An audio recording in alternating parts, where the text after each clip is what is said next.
Kisah pria yang tertipu 250 juta rupiah usai kenalan dengan wanita jadi-jadian di Facebook.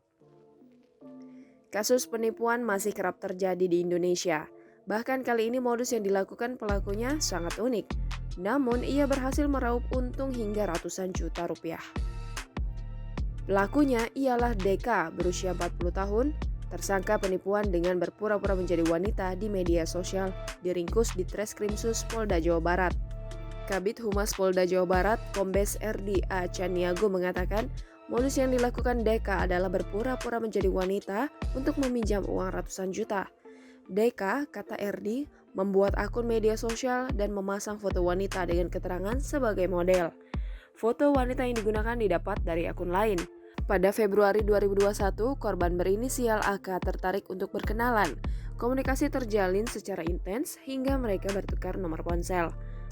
Setelah merasa akrab, Deka kemudian meminjam uang kepada AK dengan total 250 juta rupiah untuk berbisnis dan membeli mobil.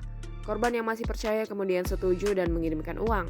Korban, kata RD, akhirnya curiga karena uangnya tak kunjung dikembalikan dan tersangka tak mau ditemui. Korban kemudian melaporkan kasus tersebut ke pihak kepolisian. Tersangka dijerat dengan pasal 51 ayat 1 JO pasal 35 Undang-Undang RI nomor 19 tahun 2016 tentang perubahan atas Undang-Undang RI nomor 11 tahun 2008 tentang ITE dan pasal 378 KUHP.